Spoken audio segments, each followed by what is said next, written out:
Have you ever frozen in a professional meeting and accidentally called a major business strategy a customer potato? Oh, wow. A customer potato. Right.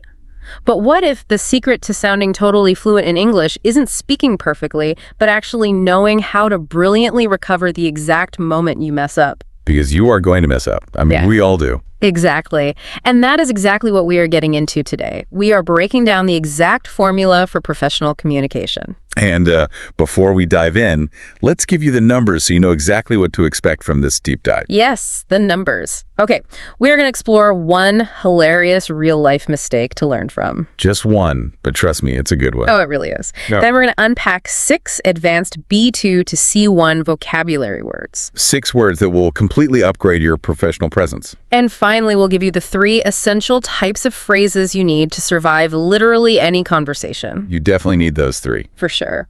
Welcome to English Learning Podcast for daily life, real conversation, and easy listening practice. We are so glad you are hanging out with us today. We really are. And I want to speak directly to you right now. Yes, you, the listener. The one commuting to work right now, or maybe doing the dishes. Exactly. This deep dive is designed specifically for ambitious English learners, especially professionals who, you have brilliant ideas. You know your stuff. Right. But you feel your confidence just totally leave the room the second everyone looks at you. It's the worst feeling. It is. And we want you to know something right out of the gate. Your English is not the problem here. No, not at all. The pressure is the problem. The pressure. Today, we are going to give you the tools to speak out, share your ideas, and never let language barriers hold back your potential. I love that mission. Me too. So let's kick off with our first big topic. We all know that speaking fast is the ultimate sign of fluency, right? Well, I mean, that's what everyone thinks. Right, but what if it is believed that speaking fast is actually the most dangerous trap an English learner can fall into? It's a huge trap. It really is. Let's look at the source material we gathered for today, because there is this highly relatable anecdote that perfectly illustrates this. The customer potato incident. The customer potato. So imagine a professional who they know their idea perfectly in their head. Right, in their native language, it's pristine. Exactly.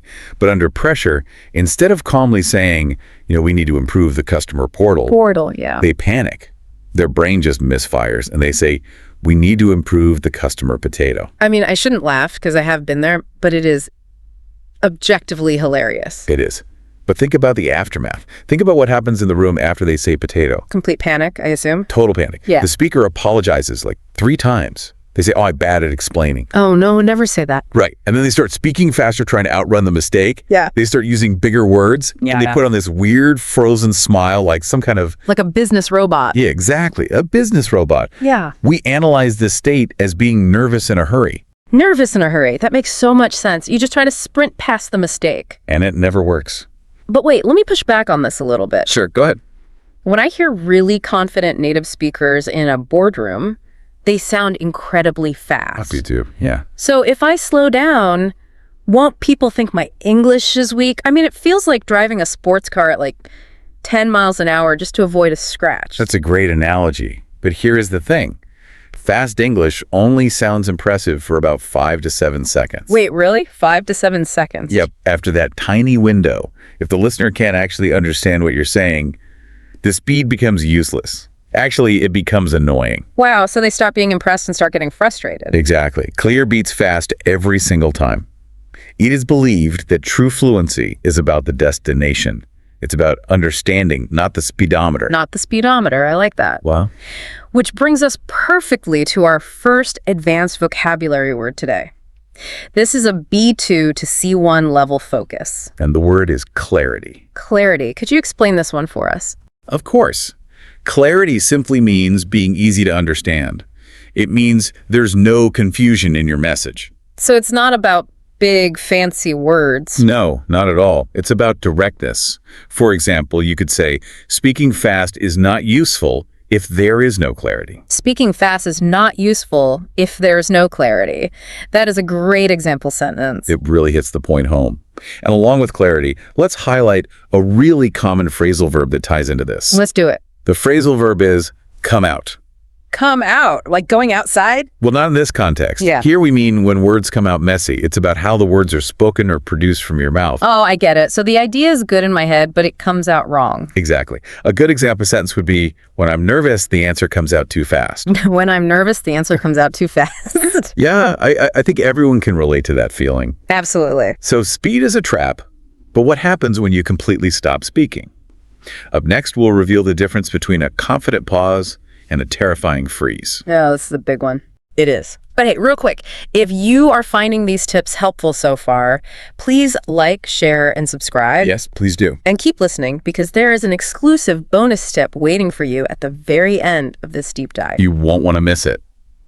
Okay, let's talk about silence. Silence feels so dangerous to learners. When you're speaking English and you just stop, it feels like you're falling off a cliff. It does. But there is a massive, massive difference between freezing and pausing. What's the difference? Well, freezing's when your mind goes entirely blank out of panic. Oh. You know, the deer in the headlights look. Yeah, your brain just unplugs. Right. But pausing is taking a short, purposeful moment to choose your next thought. It's a strategic move. But during that strategic pause, there's that inner voice. Oh, the inner voice, yes. When there's silence, my inner voice just starts screaming that everyone in the room is judging me. They're thinking I'm stupid or my English is bad. Right, but here's the secret. Even the most confident native speakers experience that inner voice. They do. I thought they just had like peaceful elevator music in their heads. Nope. They hear the screaming too. They just know how to manage it better. They don't let it dictate their physical reaction. Which brings us to our next vocabulary word. Composed. Compose. This is a brilliant C1 level word. What does it really mean to be composed? Being composed means being calm and in control, especially in a really difficult or stressful situation.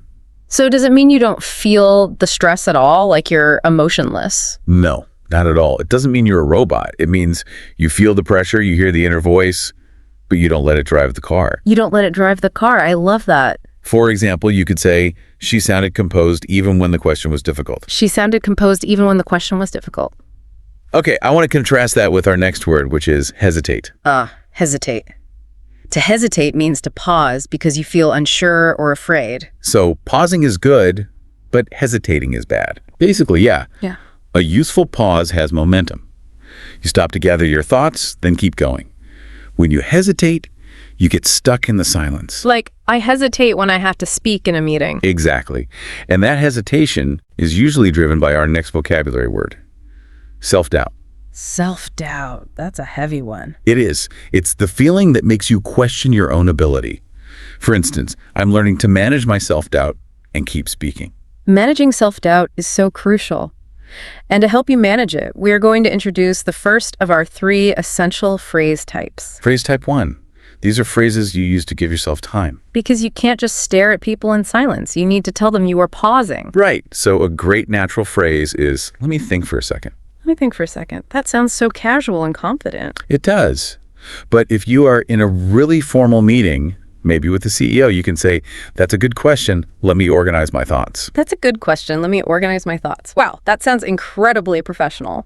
It shows you are in control. Okay, let's practice this right now. Yes, you listening, wherever you are. Let's do an interactive pause break. Don't just listen, actually say it. Exactly. Repeat out loud after me. Let me think for a second.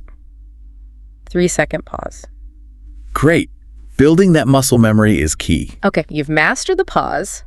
But what if the problem isn't your words, but that you have absolutely no idea what your boss just asked you to do? Oh, this is a dangerous situation. It is. Here's why smiling in a meeting can actually ruin your Friday. Smiling seems safe, but it's really not. So many learners hate asking someone to repeat themselves, right?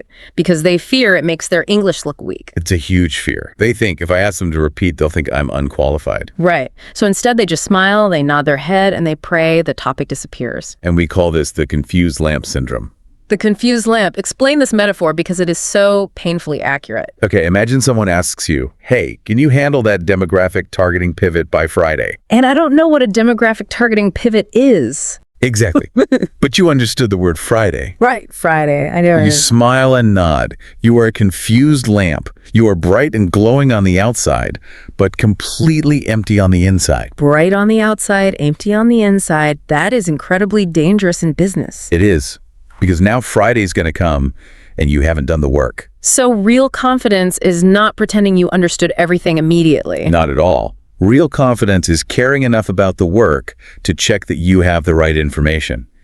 Native speakers ask for clarification constantly. So pretending to understand everything immediately is actually proof of insecurity, while asking questions proves you are confident enough to get the job done right. Bingo, you nailed it. Which brings us to our next C1 vocabulary word, clarify. Clarify. This is such a powerful verb. What does it mean, practically? To clarify means to make something clearer, or to ask someone to make their point clearer. So taking something muddy and making it sharp. Exactly. An example sentence would be, could you clarify what you mean? Could you clarify what you mean? That sounds so much better than I don't understand. It's light years better. And this leads us to phrase type 2, clarification phrases. How do we shatter the confused lamp? Well, if you totally missed what they said, keep it simple.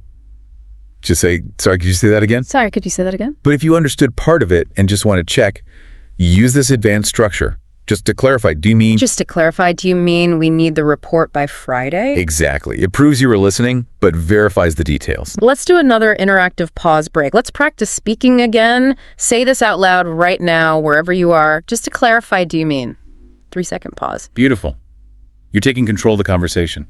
You can pause, you can ask questions, but what happens when you actually make an unforgettable mistake?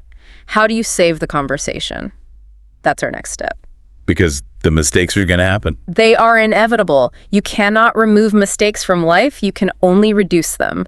The real skill is recovering. Recovery is everything. Yeah. Look, when you say, oh, sorry, my English is bad, you are doing something terrible to your own ideas. What am I doing? You move all the attention away from your brilliant business strategy, and you put a massive spotlight directly on your mistake. Wow, yeah, it's like I'm forcing everyone to look at my bad grammar. Exactly. Confident communication protects the message. You have to keep the idea as the main topic, not your fear of English. Protect the message. I love that phrase. And that gives us our next vocabulary word, recover. To recover means getting control again after a mistake or a problem. Like tripping on the sidewalk and just catching your balance and walking on. Exactly. You don't sit down on the pavement and cry. An example sentence is, I made a mistake, but I recovered and continued. And to help us recover, we have a really important phrasal verb, slow down. Now, slow down normally means driving a car slower. But in this context, it means intentionally reducing the speed of your speech or taking time to analyze words carefully. Like pulling the emergency brake on your panic? Yes. For example, we need to slow down strong words to understand them better. Okay, let me push back here again, though. I'm ready. What if people really are judging my English? What if I'm in a room with impatient, high-powered native speakers who are rolling their eyes? It's a fair question. And the honest truth is, some people will judge you. Yeah. You cannot control every listener. There are impatient people out there. But confidence isn't about controlling what everyone else thinks. What is it about? It's about controlling how you continue. Controlling how you continue. If someone rolls their eyes, you can't stop them. But you absolutely control whether you freeze and cry or whether you smoothly correct yourself and finish your brilliant point. That is so empowering. So let's give the listeners phrase type 3, professional recovery phrases. We have 5 sophisticated professional phrases you can use in meetings when things go wrong. Let's hit them. Number 1. Number 1 is when you use the wrong word and catch it immediately. You say, let me correct that. Clean, professional. We need to improve the customer potato. Let me correct that. The customer portal. Perfectly done. Sure. Number 2 is a slightly softer version. Like we need portal. Exactly. Number 3 is for when your whole sentence gets tangled up. You say, let me say that again. Oh, I like that. It erases the bad sentence and lets you start fresh. Let me say that again. Number 4 is similar. I use the wrong word, I mean. It shows high self-awareness. I use the wrong word, I mean. And finally, number 5. This one is pure gold. Yes, this is for when a specific word completely vanishes from your memory, like a black hole. You know the word, but it's gone.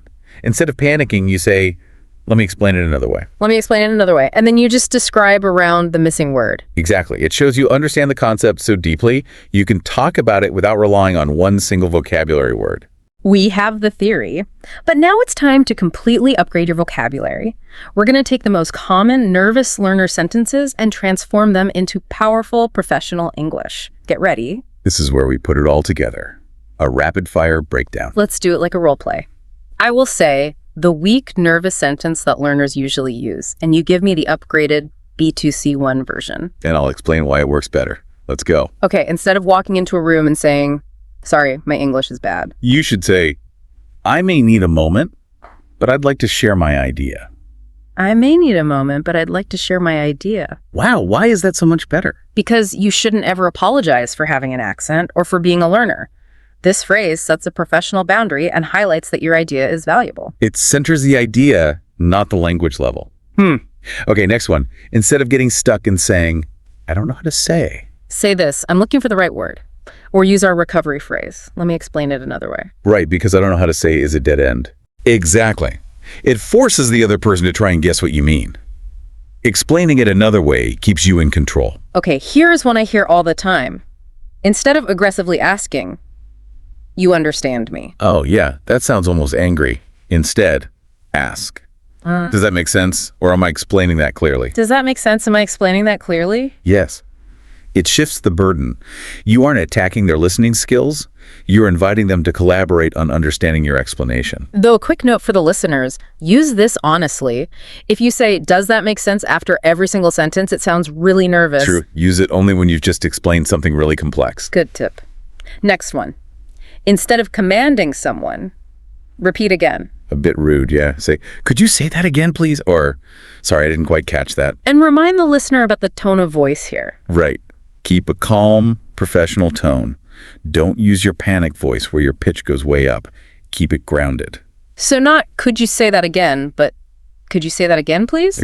Final one. Instead of confessing, "I made mistake." Just keep the conversation moving forward. Say, "Let me correct that." Let me correct that. It's so smooth. Let's do one last interactive pause break. Yes. Listeners, choose one recovery phrase we just covered. Say it out loud right now until it feels ready in your mouth. Because you are not preparing to be perfect. You are preparing to continue. 3-second pause. I love that. You are not preparing to be perfect. You are preparing to continue. It really changes everything. It does. As we start wrapping up this deep dive, let's summarize the final takeaways. Confidence does not appear before you speak. No, it doesn't just magically arrive while you're waiting in the hallway. Right. It grows because you speak. You speak clearly, you take a pause, you ask for clarification, you recover when you fall, and you never make your English smaller than your idea. And we promised you an exclusive bonus tip at the end, so here is the promised bonus drop. Drop the knowledge. You need to stop using labels and start using directions. Labels versus directions. Break that down for us. Do not say to yourself, "I cannot speak confidently." That is a label. It closes the door on your brain trying to improve. Yeah. It's a permanent identity. It's like saying, "This is just who I am, I give up." Exactly. Instead, you need to shift your mindset and use a direction. Say, "I am practicing how to pause, clarify, and recover." I am practicing how to pause, clarify, and recover. That is a direction and a plan. It tells your brain, we are working on this, we are making progress. It's so actionable. And speaking of actionable, we want to see your commitment right now. Yes, we do. Go to the comment box right now and write, "I am consistent." Type it out. I am consistent. Also, write down one keyword or one idiom we explained today to prove you were actually listening to the deep dive. We read all your feedback, so tell us what kind of topic you want for the next video. We really do read them all. We want to know what you need help with. And if you enjoyed this deep dive, there are many more deep dives on my channel. Go check them out and binge watch your favorites. Turn them on while you're doing chores. Get that easy listening practice. Absolutely. And if you want to read articles about English, go in the description box. There, I have provided a link. If you subscribe once, you will receive a free article in your email for free every time. That's a great resource. Reading helps so much with vocabulary. It really does. Don't forget to like, share, and subscribe to keep improving your daily English. We love growing this community. Before we go, I want to leave you with a provocative closing thought. Oh, I like these. If communication is truly about connection, think about this. What incredible world-changing ideas is the world missing out on simply because you are afraid to pause for 2 seconds? Wow. Don't hold back your brilliant ideas just because you're scared of a customer potato. Never let the potato win. Thanks for listening, everyone.